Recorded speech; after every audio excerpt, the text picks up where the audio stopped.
Hey guys, this is Abhishek from gadgetstools.com, and today we are going to do the quick hands-on review of the Phicomm P660, which is a device going to be launched from tomorrow in India, and it is going to be available for a price near to 14,000 rupees as per what we have seen on the box, but we are not aware about the exact pricing which is going to be for this one. Let's take a look over the phone and we will find out quickly what all it has and whether it is a good value for money or not. First of all, talking about the phone design is definitely different as compared to what you might have seen from other brands.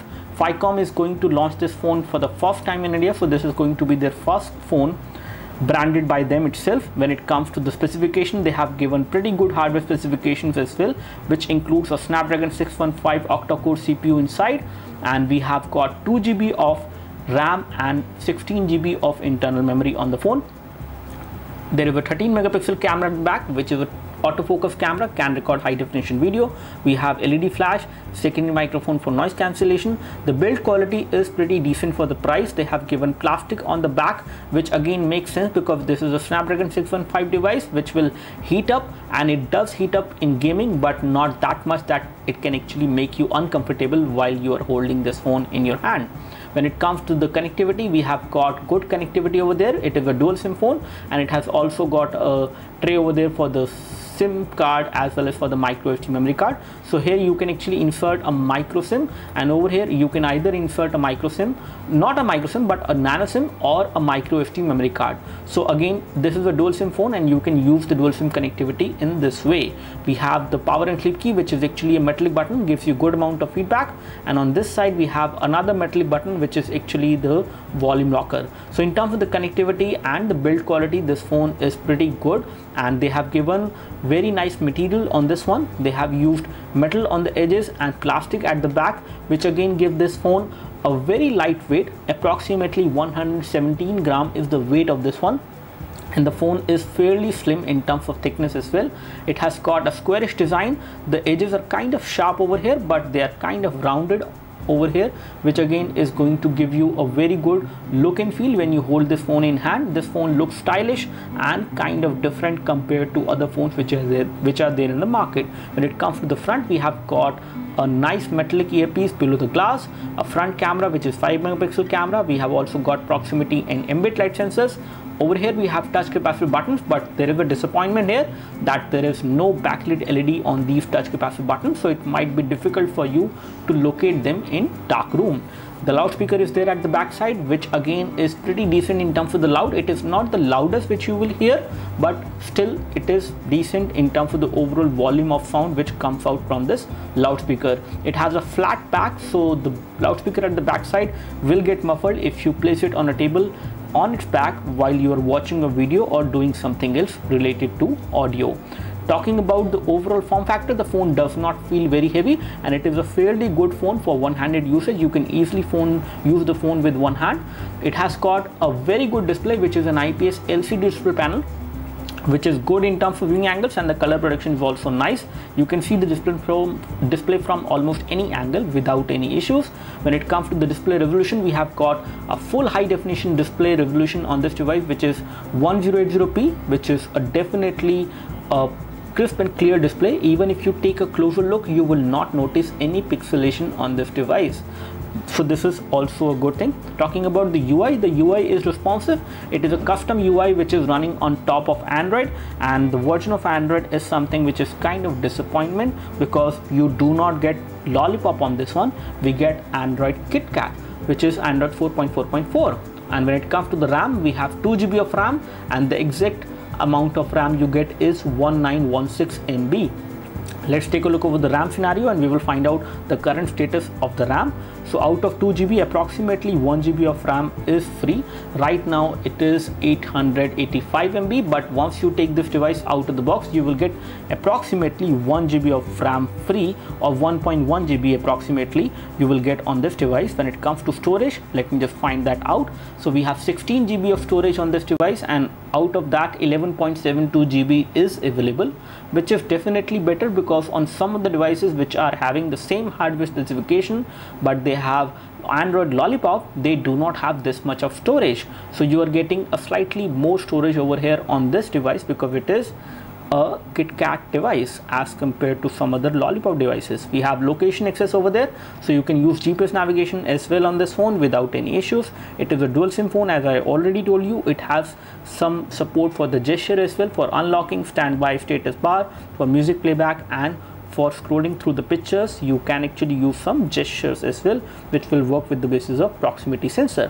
When it comes to some other things, we do have support for sharing internet as well, and I can show you that. So we have support for creating a portable Wi-Fi hotspot. You have support for USB tethering, and Bluetooth tethering is also supported.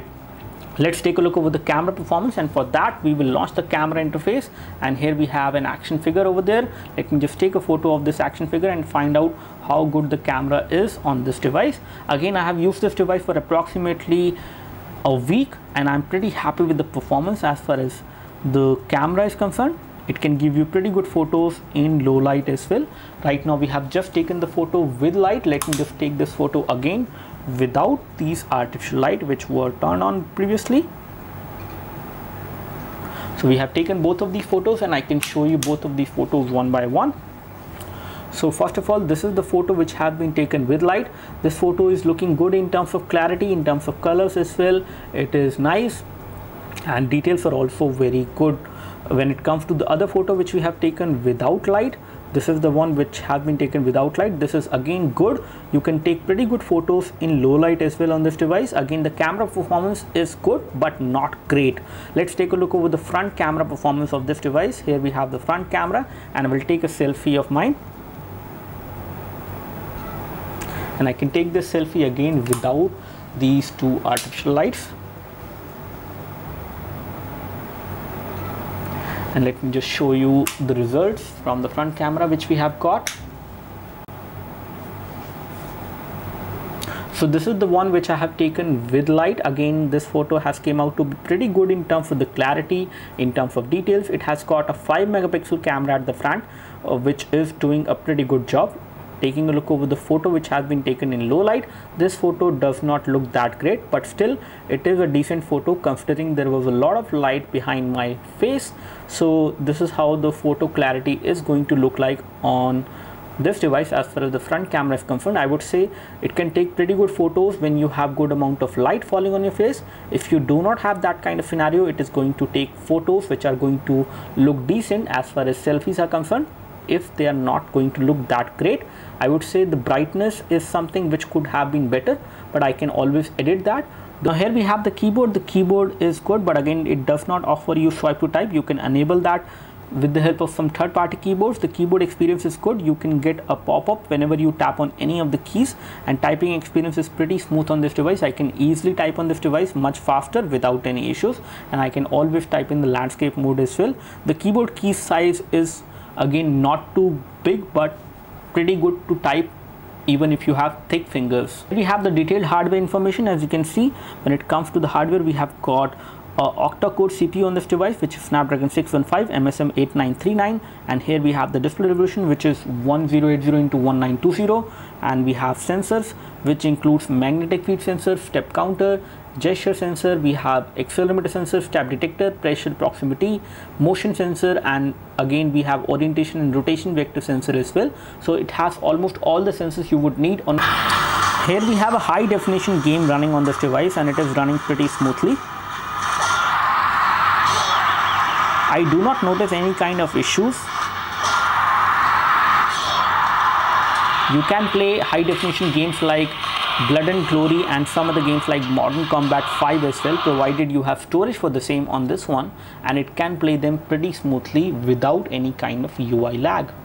On the battery front, we have got a 2500 milliampere battery and a full high definition display. With this much of display resolution and the kind of battery it has, it can still give you around 1 day battery backup with basic to moderate usage. In case you are a heavy user, you can expect this phone to last for approximately 3 hours. On continuous video playback or continuous high definition gaming, you can expect this phone to last for approximately 2 to 3 hours. I would say the battery is good. It could have been better, but still for the price they have given a pretty decent battery inside, which can last for 1 day depending on your usage. That's all from us as far as the quick hands-on review of the Phicomm P660. Do let us know if you have any specific question for this device. We would love to help you. You can like this video if this video helped you by clicking the like button below. You can subscribe to our YouTube video channel for more videos like this by clicking the subscribe button below. Thanks for watching this video. This is Abhishek signing off. Thank you.